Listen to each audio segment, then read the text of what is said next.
بسم اللہ الرحمن الرحیم۔ حضرت علی ابن طالب کرم اللہ وجہہ امام علی و امیر المومنین کے نام سے مشہور، اہل سنت کے چوتھے خلیفہ، شیعوں کے پہلے امام، صحابی، راوی، کاتب وحی، رسول خدا صلی اللہ علیہ وآلہ وسلم کے چچا زاد بھائی اور داماد، حضرت فاطمہ رضی اللہ تعالیٰ عنہا کے شوہر اور 11 شیعہ ائمہ کے والد ماجد ہیں۔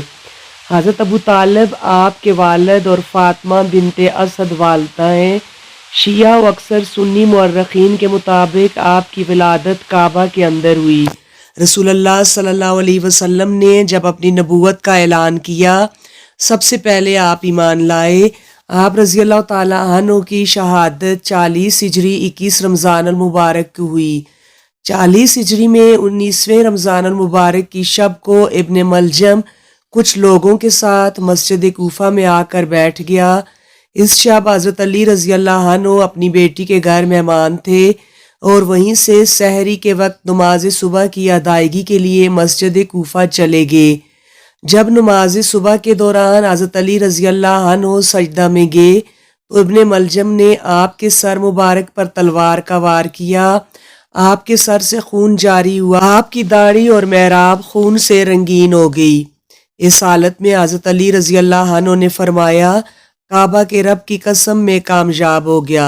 پھر سورہ طٰ کی اس آیت کی تلاوت فرمائی، ہم نے تم کو خاک سے پیدا کیا ہے اور اسی خاک میں واپس پلٹا دیں گے اور پھر اسی خاک سے تمہیں دوبارہ اٹھائیں گے۔ حضرت علی رضی اللہ عنہ 2 روز تک بستر بیماری پر کرب و بے چینی کے ساتھ کروٹیں بدلتے رہے اور زہر کا اثر جسم میں پھیل جانے کے سبب 21 رمضان کو نماز صبح کے وقت آپ کی روح جسم سے پرواز کر گئی۔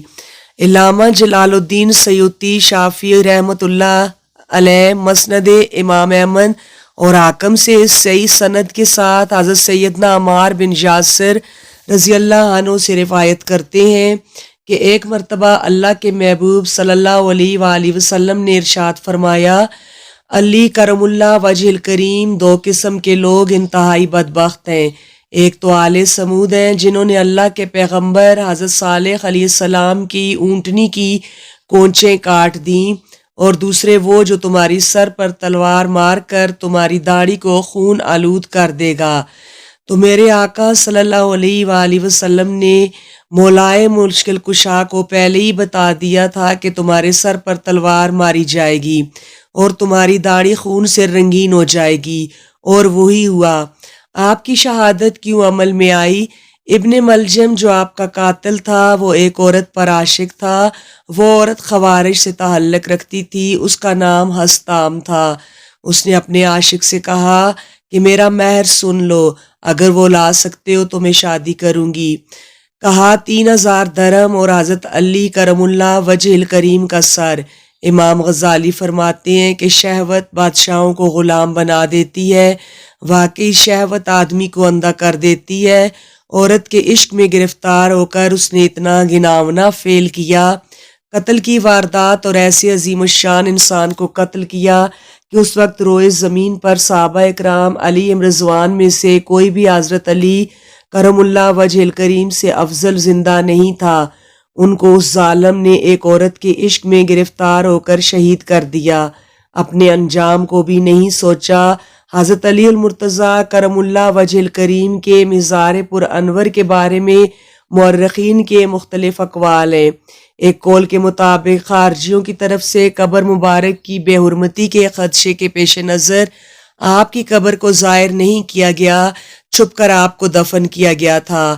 ایک قول یہ ہے کہ علی المرتضیٰ کرم اللہ وجہ الکریم کے جسم مبارک کو آپ کے شہزادہ گرامی سیدنا امام حسن مجتبیٰ رضی اللہ عنہ نے کوفے سے مدینہ منورہ منتقل کر دیا تھا۔ ایک قول یہ ہے کہ مدینہ منورہ لے جانے کے لیے آپ کے جسم مبارک کو اونٹ پر سوار کیا گیا تو اس کو لے جانے لگے تو رات کے وقت وہ اونٹ مبارک لاش لے کر فرار ہو گیا۔ پھر کچھ بھی معلوم نہ ہوا کہ وہ کہاں گیا۔ اہل عراق کا عقیدہ ہے کہ آپ بادلوں میں پوشیدہ ہیں۔ یہ بھی قول ملتا ہے کہ تلاش بسیار کے بعد اونٹ سرزمین بنو طے میں مل گیا۔ آپ کے جسم عطر کو وہیں دفن کیا گیا، یعنی وہی مزار ہے۔ کوفے میں بھی عالی شان مزار ہے۔ اس سلسلے میں جو روایات منقول ہیں وہ یہ ہیں: حضرت حسن بن علی رضی اللہ عنہ نے انہیں جامع مسجد کے نزدیک کھلی جگہ پر نماز فجر کے بعد دفن کر دیا۔ یہ جگہ کندہ کے ابواب کے قریب ہے۔ وہاں لوگوں نے فجر کی نماز پڑھی، پھر ان کے واپس جانے سے پہلے تدفین عمل میں آئی۔ اس جیسی دوسری روایت میں ہے کہ انہیں کوفہ میں قصر عمارت کے قریب جامع مسجد کے پاس رات کو دفن کیا گیا۔ ان کی قبر کا مقام عام لوگوں کو معلوم نہیں۔ ایک روایت میں ذکر ملتا ہے کہ ان کے صاحبزادے حضرت حسن نے مدینہ منتقل کر دیا تھا۔ ایک روایت میں ہے کہ کوفہ سے باہر نجف میں مشہد کے نام سے مشہور جگہ ہے، وہیں حضرت علی رضی اللہ عنہ کی قبر ہے۔ بعض اہل علم نے اس کا انکار کیا ہے۔ ایک روایت یہ ہے کہ حسن نے نماز جنازہ پڑھائی اور رشد و ہدایت کے اس آفتاب عالمتاب کو کوفہ کے عزا نامی قبرستان میں سپرد خاک کیا گیا۔ یہ مخفی کاری آپ کے دشمنوں بنی امیہ اور خوارج کے خوف سے کی گئی تھی، کیونکہ ممکن تھا کہ وہ لوگ آپ کی قبر کی بے حرمتی کر دیتے اور یہ چیز بنی ہاشم سے ان کی جنگ کا سبب بن جاتی اور اس وجہ سے قتل و غارت کا بازار گرم اور بڑے فتنہ کا سبب ہو جاتا۔ امام جعفر صادق کے دور میں بنی امیہ کی قدرت زوال کا شکار ہو چکی تھی، لہٰذا قبر کے مخفی رہنے کا جواز ختم ہو چکا تھا اور اسی وجہ سے تدریجی طور پر آپ کی قبر کا مقام لوگوں پر آشکار ہوتا چلا گیا۔ چنانچہ صفوان سے روایت نقل ہوئی ہے کہ انہوں نے امام صادق علیہ السلام سے اجازت طلب کی کہ وہ کوفہ کے شیعوں کو اس کے بارے میں آگاہ کر دیں، اور امام نے انہیں مثبت جواب دیا اور انہیں قبر کی مرمت کے لیے کچھ رقم بھی عطا فرمائی۔ عزت دولہ دہلوی نے اس پر اس طرح سے عمارت تعمیر کرائی جو اس وقت کے حساب سے بے نظیر تھی، اور اس نے اس کے لیے موقوفات قرار دیے۔ یہ عمارت سن 753 ہجری تک باقی رہی۔ اس سال یہ عمارت آگ لگنے کی وجہ سے تخریب ہو گئی۔ کہتے ہیں اس آتش سوزی میں امیر المومنین علیہ السلام کے ہاتھ کا تحریر کردہ مصحف جو 3 جلدوں میں تھا بھی جل گیا۔ جزاک اللہ۔